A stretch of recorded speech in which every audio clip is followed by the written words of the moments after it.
Hallelujah. Price lord. ಎಲ್ಲರಿಗೂ ಯೇಸು ಕ್ರಿಸ್ತನ ನಾಮದಲ್ಲಿ ವಂದಿಸುವನಾಗಿದ್ದೇನೆ. ನಾವು ಈ ದಿನ ಮತ್ತಾಯ ಸುವಾರ್ತೆ 1ನೇ ಅಧ್ಯಾಯವನ್ನು ವಿವರಿಸಿ ಧ್ಯಾನಿಸೋಣ. ನಾವು ಮತ್ತಾಯ ಸುವಾರ್ತೆಯಲ್ಲಿ ಮೊದಲನೇದಾಗಿ ವಂಶಾವಳಿಯನ್ನು ನೋಡುತ್ತೇವೆ. ಅಬ್ರಾಮನ ಕಾಲದಿಂದ ದಾವೀದನವರೆಗೂ, ದಾವೀದನ ಕಾಲದಿಂದ ಬಾಬೆಲಿನ ಸೆರೆಯವರೆಗೂ, ಸೆರೆಯಿಂದ ಯೇಸು ಕ್ರಿಸ್ತನವರೆಗೆ ನಾವು ನೋಡುತ್ತೇವೆ. ಯಾಕೆ ಈ ವಂಶಾವಳಿಯನ್ನು ಮತ್ತಾಯನು ತೋರಿಸಿಕೊಟ್ಟಿದ್ದಾನೆ ಅಂತನ್ನುವಾಗ, ಅನೇಕ ಯಹೂದ್ಯರು ಯೇಸು ಯಾರು ಎಂಬುದಾಗಿ ತಿಳಿದುಕೊಳ್ಳುವಂತೆ ಈ ವಂಶಾವಳಿ ಬರೆಯಲಾಗಿದೆ. ಹೌದು, ಅವರಲ್ಲಿ ಕೆಲವರು ಆತನ ವಿಷಯದಲ್ಲಿ ಅನುಮಾನಪಟ್ಟರು. ಆದ್ದರಿಂದ ಮತ್ತಾಯನು ಯೇಸುವೆ ಯಹೂದ್ಯರ ಅರಸನು ಮತ್ತು ಯೇಸೇ ಮೆಸ್ಸೀಯನು, ಲೋಕರಕ್ಷಕನು ಎಂಬುದಾಗಿ ತೋರಿಸಿಕೊಟ್ಟಿದ್ದಾನೆ. ನಂತರವಾಗಿ ನಾವು ಯೇಸುವಿನ ಜನನದ ಕುರಿತಾಗಿ ನೋಡ್ತಾ ಇದ್ದೀವಿ.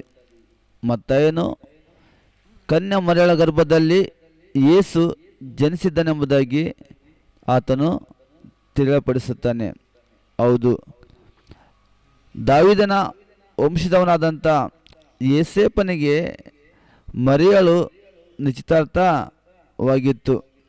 ಅವರಿಬ್ಬರು ಕೂಡೋಕ್ಕಿಂತ ಮೊದಲೇ ದೇವರಾತ್ಮನಿಂದ ಮರಿಯಳು ಗರ್ಭಿಣಿಯಾಗಿದ್ದು ತಿಳಿದು ಬಂತು. ಆದರೆ ಯೋಸೇಫನು ಮರಿಯಳು ಗರ್ಭವತಿಯಾದ ವಿಷಯವನ್ನು ತಿಳಿದು ಆತನು ಗಾಬರಿಗೊಂಡು ಆಕೆಯನ್ನು ಬಿಟ್ಟು ಬಿಡಬೇಕೆಂದು ಇದ್ದನು. ಆದರೆ ದೇವದೂತನು ಅವನ ಸಂಗಡ ಮಾತಾಡಿ, ಎಲೇ ಯೋಸೇಫನೇ, ದಾವೀದ ವಂಶದವನೇ, ಆಕೆಯನ್ನು ಬಿಟ್ಟು ಬಿಡುವುದಕ್ಕೆ ಮನಸ್ಸು ಮಾಡಬೇಡ. ಆಕೆ ಗರ್ಭವತಿ ಆಗಿದ್ದು ದೇವರಾತ್ಮನಿಂದಲೇ. ಆಕೆಯ ಹೊಟ್ಟೆಯಲ್ಲಿ ಒಬ್ಬ ಮಗನು ಹುಟ್ಟುವನು. ನೀನು ಆತನಿಗೆ ಯೇಸು ಎಂದು ಹೆಸರಿಡಬೇಕೆಂದು ತಿಳಿಸಲಾಯಿತು. ನಾವು ಯೋಸೇಫನ ವಿಧೇಯತೆಯನ್ನು ನೋಡುತ್ತೇವೆ. ಹೌದು, ಯೋಸೇಫನು ದೇವರ ಮಾತಿಗೆ ವಿಧೇಯನಾಗಿ ಮರಿಯಳನ್ನು ಸೇರಿಸಿಕೊಂಡನು. ನಂತರವಾಗಿ ಯೇಸು ಹುಟ್ಟಿದಾಗ ಆತನಿಗೆ ಯೇಸು ಎಂದು ನಾಮಕರಣ ಮಾಡಲಾಯಿತು. ಯೇಸು ಅಂದರೆ ಜನರನ್ನು ಪಾಪಗಳಿಂದ ಬಿಡಿಸುವವನು ಎಂಬುದಾಗಿ ಆ ಹೆಸರಿನ ಅರ್ಥ. ಪ್ರಿಯ ದೇವರ ಮಕ್ಕಳೇ, ಈ ಅಧ್ಯಾಯದಲ್ಲಿ ನಾವು ಏನು ನೋಡ್ತೀವಿ ಅಂತ ಅನ್ನುವಾಗ ಯೇಸು ಕ್ರಿಸ್ತನ ವಂಶಾವಳಿಯನ್ನು ನೋಡ್ತೇವೆ. ಯೇಸು ಕ್ರಿಸ್ತನು ಖಂಡಿತವಾಗಲೂ ಯಹೂದ್ಯರ ಅರಸನು, ಲೋಕ ರಕ್ಷಕನು ಎಂಬುದಾಗಿ ತಿಳಿಯಪಡಿಸ್ತಾ ಇದೆ.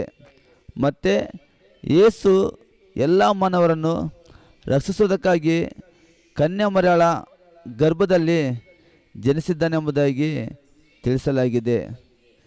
ದೇವರು ಈ ವಾಕ್ಯದ ಮೂಲಕ ನಿಮ್ಮನ್ನು ಆಶೀರ್ವದಿಸಲಿ. ಆಮೇನ್.